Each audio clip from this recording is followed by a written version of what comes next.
Hola, ¿qué tal? ¿Cómo andan? Bueno, les quiero dar la bienvenida. Mi nombre es Micaela Barbieri. Hoy estamos acá en el primer webinar de Benesté, que titulé, así como están viendo en la pantalla, Estrés, Burnout y Tecnoestrés.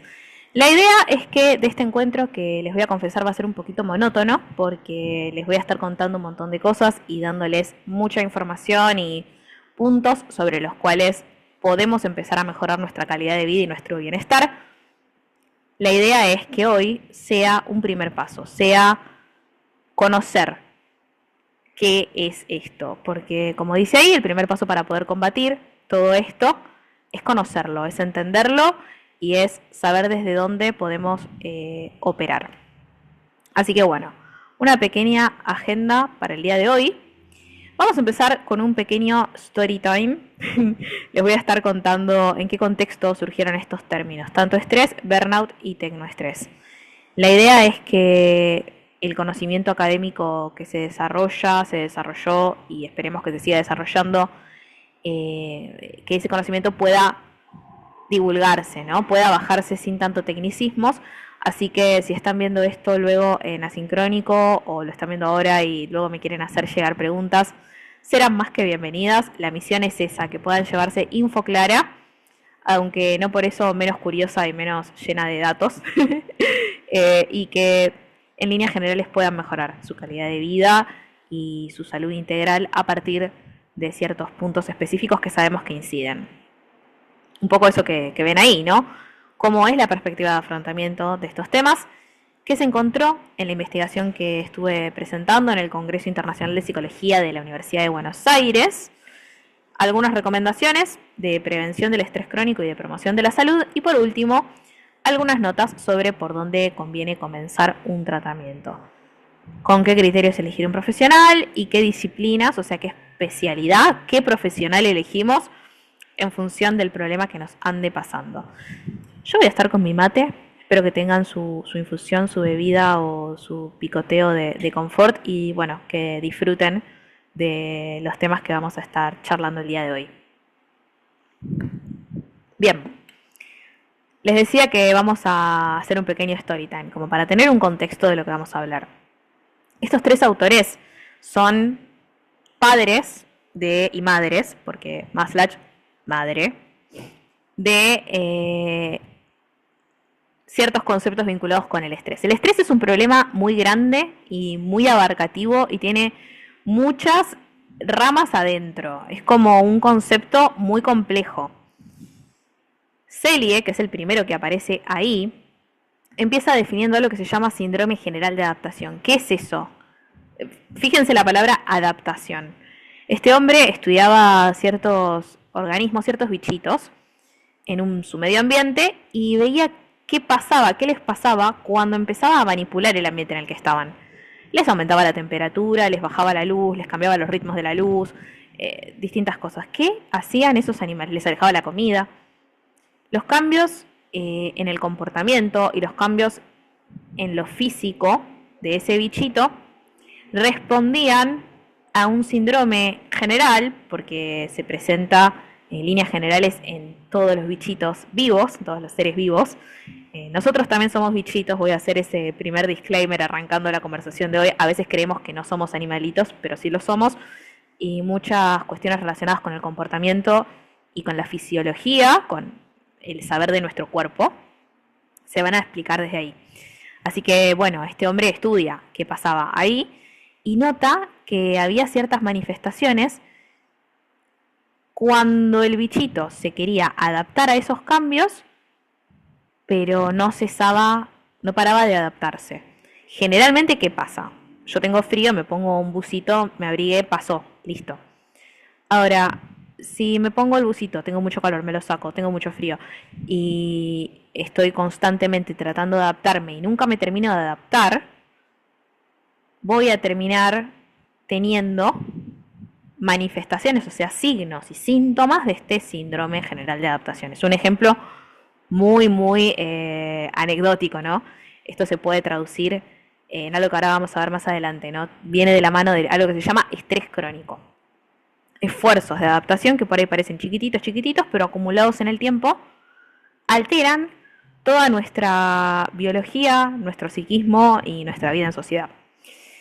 Bien, por otro lado aparecen Freudenberger y Christina Maslach. Estos dos autores trabajan sobre el burnout. El primero en conceptualizarlo fue Freudenberger, quien define el burnout como un estado causado por presiones excesivas de rendimiento en el trabajo de una persona. Pero ¿qué pasa? No cualquiera puede tener un burnout. Entonces, él habla de presiones, sí, en el trabajo, en las demandas que hay en el trabajo, en los cambios, en la locura, pero también en presiones internas de la persona. No cualquiera puede tener un burnout porque no cualquiera tiene cierta vulnerabilidad y ciertos mecanismos de afrontamiento ante el estrés. Ya vamos a hablar de eso. No cualquiera puede tener un burnout, quédense con eso. Christina Maslach retoma a Freudenberger y a lo largo de sus 3 obras ya no plantea el burnout como un estado, como algo que estoy con un burnout, sino como un síndrome, tengo un burnout, y ella lo pone en la esfera psicológica, un síndrome psicológico producto del trabajo con las personas. Acá le pone el contacto humano como parte del desgaste, como parte de las exigencias, trabajar con personas y el agotamiento. Entonces, primera distinción importante, estrés y burnout no son lo mismo. El estrés es la respuesta de adaptación, como veníamos charlando, de los bichitos, que resulta de el interjuego entre las demandas del ambiente en el que está el bichito, los cambios que hay en el contexto, la vulnerabilidad que va a tener ante estos cambios, ante el estrés, porque el síndrome general de adaptación es lo que hoy por hoy llamamos estrés, y los recursos de afrontamiento que tenga. Porque no todos tenemos los mismos caballitos de batalla ni las mismas vulnerabilidades. Piensen, yo siempre pongo el ejemplo del Street Fighter. ¿Vieron cuando eligen un luchador que tienen barritas con fortalezas y debilidades? Bueno, viene un poco por ahí. Y otra consideración importante sobre el estrés es que puede ser agudo o crónico. Y esto hace referencia tanto a qué tan fuerte, qué tan intenso es el estresor, la situación, y cuánto dura en el tiempo. Porque, por ejemplo, si yo tengo una nevada muy muy fuerte, pero es esa nevada y termina y yo sé que después está todo bien, bueno, es agudo, dura cierto tiempo, es re fuerte, es tremendo, pero dura un tiempo y pasa, es una tormenta que pasa. Ahora, si yo tengo cambios todo el tiempo y me tengo que estar adaptando todo el tiempo, por ahí no pasa nada, no interfiere con mi vida cotidiana, yo puedo seguir funcionando y trabajando. Pero me va a sacar de mi equilibrio. Voy a estar desajustándome para adaptarme. Y esa respuesta se va acumulando. Es un vaso o un termo que se va llenando hasta que rebalsa. Eso es el estrés crónico. Es una carga de alostasis, o sea, de desequilibrio, de no homeostasis, que termina por abrumar, por inundar al cuerpo, a la mente de la persona y resultando en efectos feos, que no están buenos en relación con los vínculos de la persona, con el contexto, con sus actividades, etc. Entonces el burnout, en este trabajo que presenté, yo lo presento no como un síndrome psicológico, como decía Maslach, sino como un síndrome psicofísico, porque el cuerpo también, en lo fisiológico, en lo biológico, en el cuerpo, está muy relacionado y hay correlación con enfermedades tipo metabólicas, cardiovasculares, respiratorias, etcétera, psicofísico, derivada del estrés crónico no gestionado en el ambiente laboral de la persona. Es como muy específico del burnout. Es una consecuencia, hay muchas, es una consecuencia del estrés crónico en el trabajo de una persona que no fue correctamente gestionado o que no pudo afrontarse con las barritas que tenía este luchador del Street Fighter, ¿sí? Con la vulnerabilidad y con los recursos de afrontamiento. Y con el ambiente, claro, con el contexto en el que está la persona. ¿Por qué se caracteriza? Hay 3 cosas que son re importantes en el burnout. Una sensación de agotamiento emocional fuerte. Fatiga, cansancio, sensaciones de abrumarnos, de no poder más, de niebla, ánimo triste, desgano, pesadez en el cuerpo. También cinismo, es decir, distancia emocional con las otras personas, un grado de deshumanización, de desmoralización. En criollo sería que se vayan todos a freír churros por ser decorosa.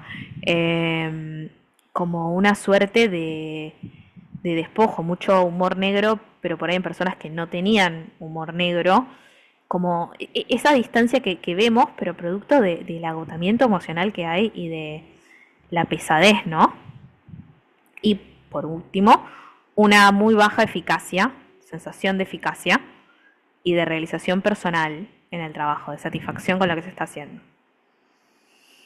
Bueno, entiendo hasta acá que vamos bien. Genial, vamos a continuar con un concepto estrella que decidí sumarlo hoy porque cuando hablé un poco de esto en redes hubo varias preguntas y acá quiero precisar cosas, ¿no? Tecnoestrés no es higiene electromagnética. A propósito de un video que se viralizó, donde hicimos un aporte con el ingeniero Julián Barbieri, él es especialista, un ingeniero especialista en seguridad e higiene laboral y conoce una serie de disciplinas de manera general y de manera integral que inciden en la calidad de vida y en la salud integral de las personas que trabajamos. Él es, como yo, un generalista en lo suyo. Luego hay obviamente que especialistas. Pero esto para decirles que lo que vieron en ese video no es esto de lo que voy a hablar ahora. Tecnoestrés es otra cosa. Refiere a estas cargas de alostasis, a estos esfuerzos por irnos adaptando a un medio ambiente que tiene consigo cambios tecnológicos digitales. O sea, estamos adaptándonos a cambios tecnológicos y digitales con una velocidad pasmosa y con una velocidad mucho mayor a la que nuestro cuerpo y nuestra mente pueden procesar. Entonces, si el estrés era esta respuesta de adaptación, ¿no?, ante los cambios, la vulnerabilidad que tenemos al estrés y los recursos de afrontamiento, y decimos que esto va con una velocidad mayor a lo que podemos afrontar, suena que estoy diciendo que estamos ante Terminator. No, la idea sería no posicionarnos ni extremadamente de manera positiva con, o sea, lo que se llama tecnopositivismo, como casarnos con la tecnología, ni tampoco decir que es lo peor que nos pasó y que es re deshumanizante, etcétera.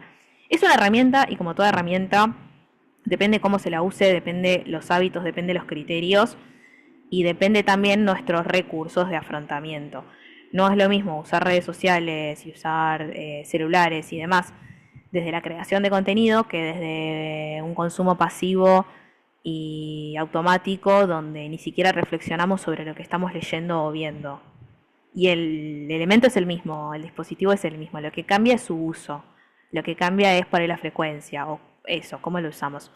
Respecto al ámbito laboral, acá les dejo dos trabajos que están muy buenos para pensar cómo incide la tecnología en el ambiente laboral y cómo a veces es una ayuda y otras puede ser un factor de riesgo. Es un arma de doble filo, pero nuevamente depende cómo la usemos. Depende cómo la adaptemos a nuestros contextos y cómo nos fortalezcamos nosotros con nuestras herramientas de afrontamiento. Y por ejemplo ahí lo que dice regulación emocional. Ya vamos a estar hablando un poquito de eso y de qué es la regulación emocional. Bien, hace poquito escribí que va a salir ahora dentro de poco un artículo que se llama ¿Cómo afronto todo esto? Porque es una pregunta que más ahora en diciembre surge, ¿no? ¿Cómo afronto todo esto? Y me parece una pregunta muy válida si le cambiamos el tono. Por ahí de cómo afronto todo esto, podemos pasar a, che, ¿cómo afronto todo esto? ¿No? ¿Qué hacemos? Porque todo bien, me estás pintando un paradigma complicado. Como, ¿cómo hago yo para manejar algo que no está en mi control, como los avances tecnológicos? Bueno, voy a hablar un poquito de afrontamiento estoico. No ese afrontamiento estoico que a veces circula en las redes, nuevamente las redes, de ponernos duros, ir al gimnasio y solo tolerar el dolor y soportar. No, justamente todo lo contrario a la dureza. De hecho, Lao Tse, que es un pensador, no quiero acá decir una burrada, no me acuerdo si es chino, sé que es oriental, pero escribió un libro, viejísimo, antiquísimo esto, el Tao Te Ching, la filosofía del Tao, que no es estoicismo, pero tiene algunos componentes muy parecidos al del estoicismo, que en un momento habla sobre el elogio de la blandura, dice, como que poder ponernos blanditos nos vuelve más adaptables. Y venimos hablando de la adaptación y venimos hablando de cómo hacemos para evolucionar, cambiar ante algo que cambia. No es dureza, soportar, fortaleza, sino ponernos blandos, poder observar, poder mirar qué hacemos y efectivamente hacerlo, pero desde la maleabilidad, desde armar algo que se amolde, que sea justamente un traje a medida, ¿no? Les dejé ahí una plegaria que se llama la plegaria de la serenidad, que yo me la encontré cuando empecé las prácticas de psico, y acá la escaneé del libro Cómo ser un estoico, de Massimo Piclucci. Yo ahí puse que la serenidad requiere valor, porque, bueno, ahí lo dice, ¿no? Necesitamos serenidad para aceptar lo que no podemos cambiar, lo que no podemos controlar, esto que venimos hablando. Fortaleza para cambiar lo que sí, y sabiduría para entender la diferencia. O sea, empezar primero siendo sabios, ¿no? Pudiendo distinguir entre qué sí está en nuestro control, qué no. Y luego, teniendo el valor de decir, ok, me animo a tolerar esto que está muy feo, que es re incómodo, y a su vez, mientras voy tolerando, también voy cambiando lo que sí puedo cambiar. Bueno, todo este pequeño trasfondo teórico, o sea, como de info, para contarles un poco qué encontramos en la investigación que presenté.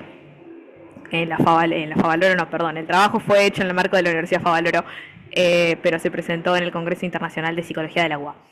Bueno, primero les voy a dar como un análisis más descriptivo, o sea, les voy a contar un poquito sobre la muestra de este estudio y después vamos a ir a ver qué pasó con las variables, ¿no? Más una cosa más científica. Prometo no ponerme muy técnica, voy a intentarlo. De última, me dicen, ¿no? Yo voy a estar atenta. Si alguien necesita algo, mail, Instagram, lo que sea, me escriben. Bueno, es una muestra que tiene niveles muy altos de calidad de vida y de realización personal. Vamos a empezar por ahí. Estamos balanceando un poco las clases ahora, o sea, estas variables, haciendo como un análisis posterior. Estamos mejorando este análisis. Esto que están viendo ahora es algo preliminar. Va a estar mejor todavía. Pero ¿por qué les digo esto? Porque tiene sentido ver que esta muestra tiene una calidad de vida medio alta. Calidad de vida refiere a no solo variables externas a la persona, su medio ambiente, su posibilidad de acceso a educación, alimentación, salud, techo, sino también a la percepción que la persona tiene sobre su ambiente, sus relaciones, o sea, a lo que efectivamente puede acceder, a lo que accede y a sus relaciones, porque podría acceder y no usarlo también, otro dato. Bien, bienestar psicológico refiere a ciertas estrategias de afrontamiento, estas cosas que yo les decía de en la barrita, con qué fortalezas contaba la persona. Bueno, no es tanto si está bien o no psicológicamente, sino qué herramientas tiene. Y acá fíjense cómo ya no estamos en niveles tan medio altos, estamos en niveles medios, hay como más distribución en esta parte, hay como medio como de todo. Gente que está baja, gente que está alta y ahí. Ahora, fíjense el agotamiento emocional. Es una muestra que está cansada, está agotada. Dato aparte, esto fue medido en 2024, habría que ver qué pasa hoy 2025, pero en 2024 estábamos ahí agotados. Pero fíjense la despersonalización, el cinismo, la distancia emocional muy muy baja. Muy muy baja. Si bien había un agotamiento emocional, no había deshumanización, distancia emocional, pérdida de empatía, no. ¿Y qué pasa con la realización personal? Medio alta. Bueno, un poquito cómo se comportan estas variables. Bueno, nosotros cuando tratamos de ver cómo se comportan variables usamos muchos métodos, ¿no? Los profesionales que hacemos investigación. Acá en este caso se usó un coeficiente que se llama Pearson. Y todos los coeficientes de correlación, o sea, de entender que hay una relación entre variables, fueron altamente significativos. O sea, todas las variables que les fui contando tienen relación entre sí. Y muy alta. O sea, un coeficiente que puede ser significativo es 0,005. Imagínense, tema chiquito todavía, mejor. 0,001. Estamos ante algo que realmente tiene mucha relación.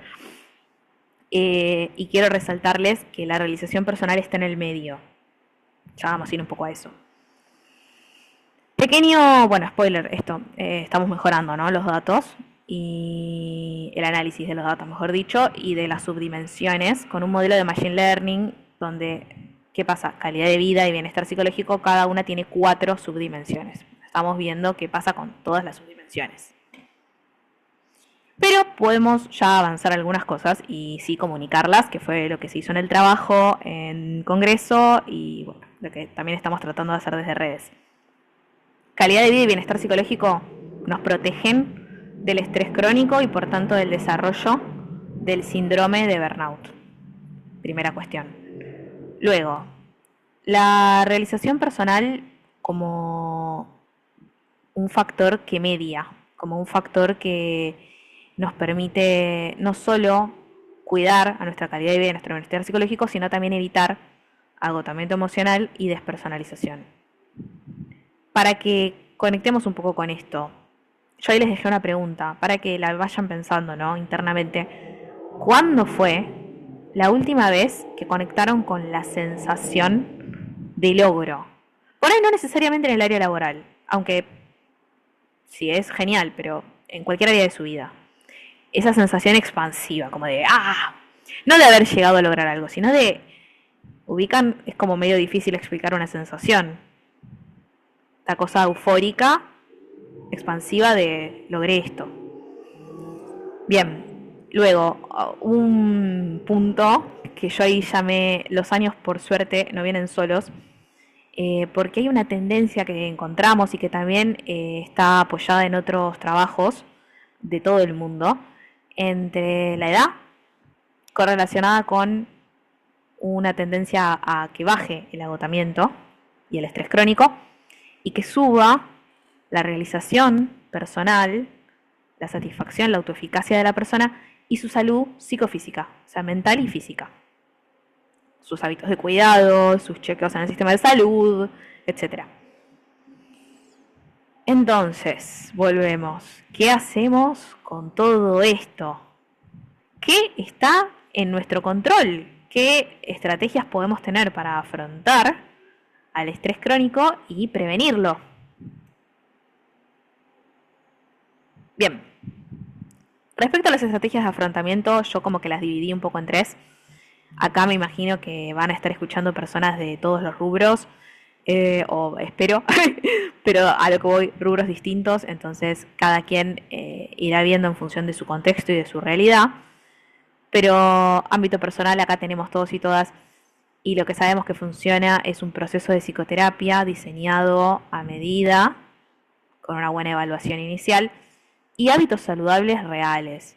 No la rutina de 80 pasos inllevable a la mañana, o al menos llevable una vez, pero insostenible, porque lo ideal no es muy amigo de lo sustentable o la mayoría de los casos, y por ende, bueno, justo de lo real y de lo saludable. Lo saludable es real.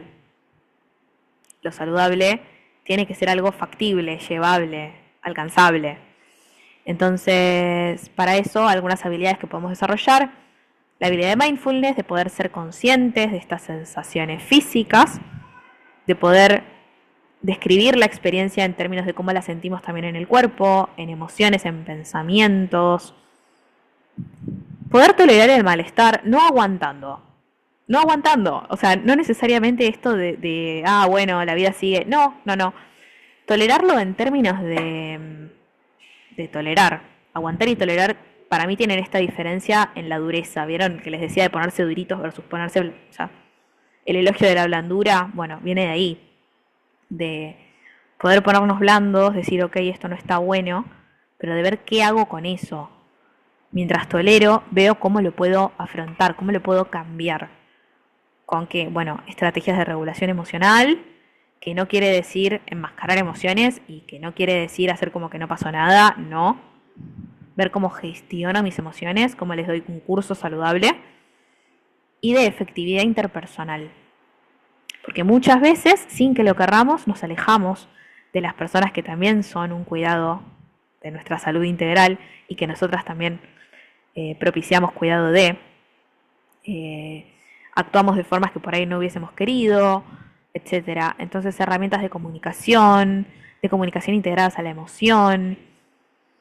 También gestión del tiempo, porque a veces las exigencias se vuelven muchas y hay que saber administrar esas exigencias en un flujo temporal para volverlas alcanzables y reales y no morir en el intento.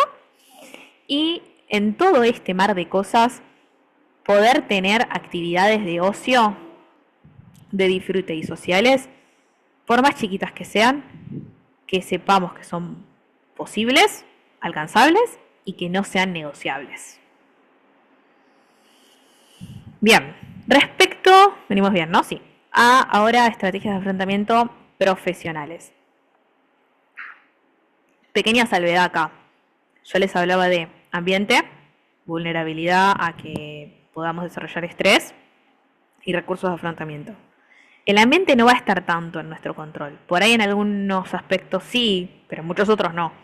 Entonces hay una cuestión de poder aceptar la realidad tolerando que por ahí hay cosas que no van a estar buenas, sin decir aguantarlas, ¿no? O sea, decir, ok, esto no me gusta, pero por ahora es así, y negarlo sería...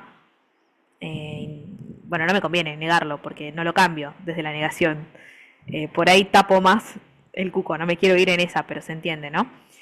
Hago esa pequeña salvedad. A veces hay ambientes que son complicados y a veces una estrategia de afrontamiento puede ser buscar otro ambiente o ver de qué manera se puede salir de ahí.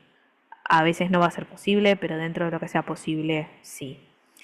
Y en el mientras, buscar espacios de capacitación.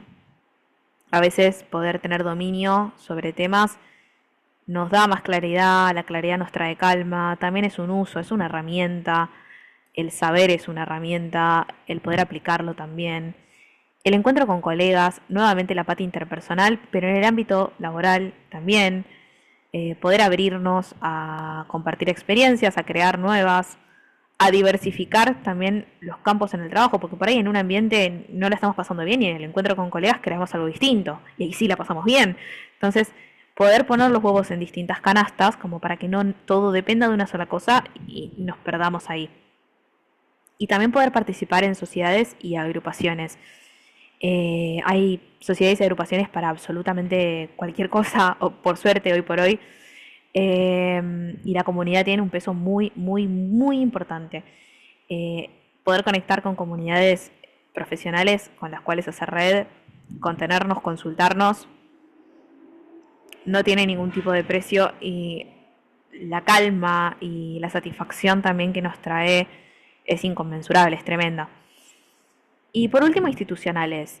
¿A qué voy con esto? A que muchas veces esa comunidad no solo la podemos, o esa institución, no solo la podemos buscar dentro de lo profesional, sino también en espacios comunitarios, amplios. Por ahí, con esta irrupción tan rápida de la tecnología y de la digitalización, dejamos de habitar ciertos espacios comunes, y tener como cierta soberanía cognitiva por ahí nos va a implicar ocupar espacios que quedaron medio inhóspitos.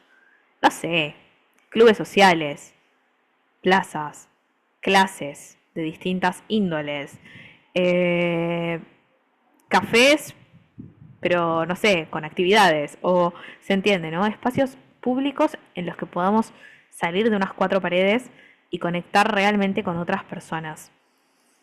Y temáticos, pueden ser programas de prevención al estrés, existen. Desde Benesté también estamos impulsando algunos.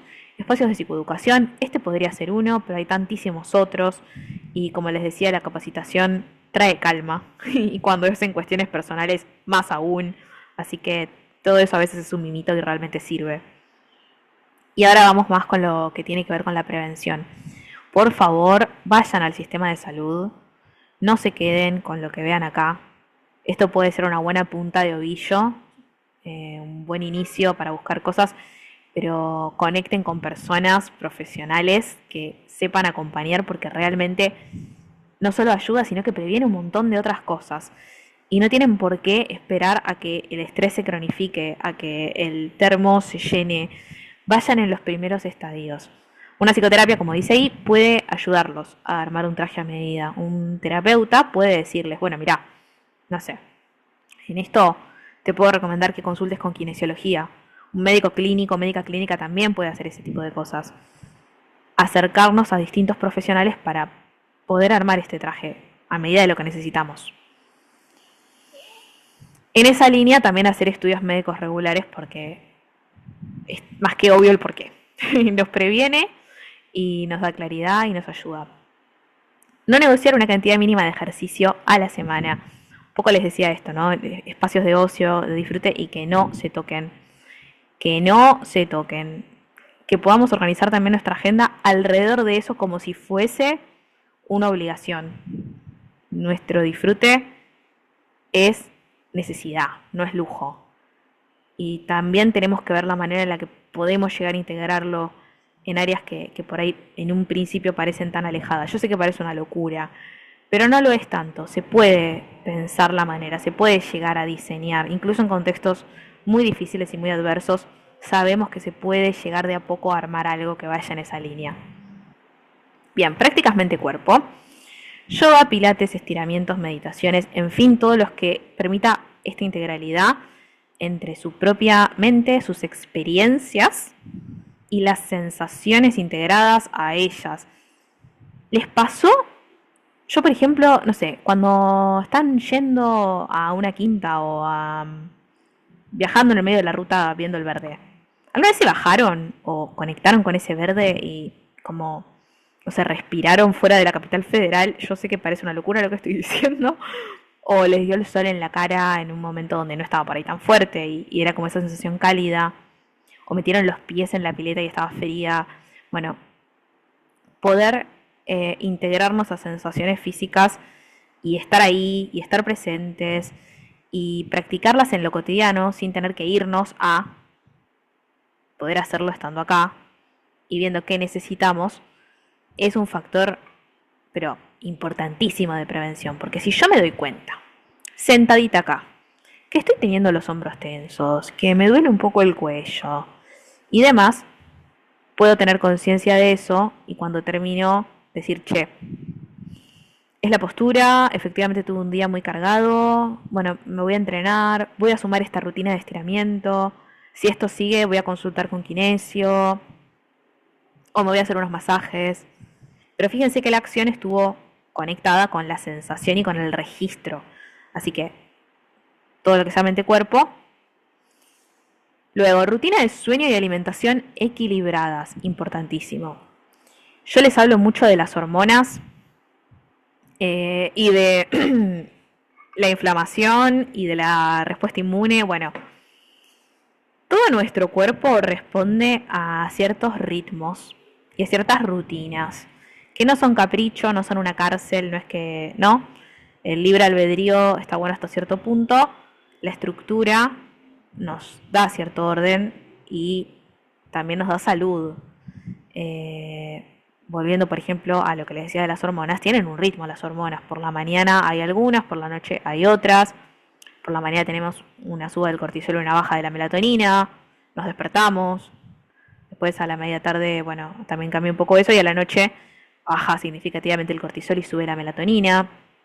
¿Y qué pasa cuando no ordenamos nuestra rutina alrededor de eso? Tanto el sueño como la alimentación, como la tecnología.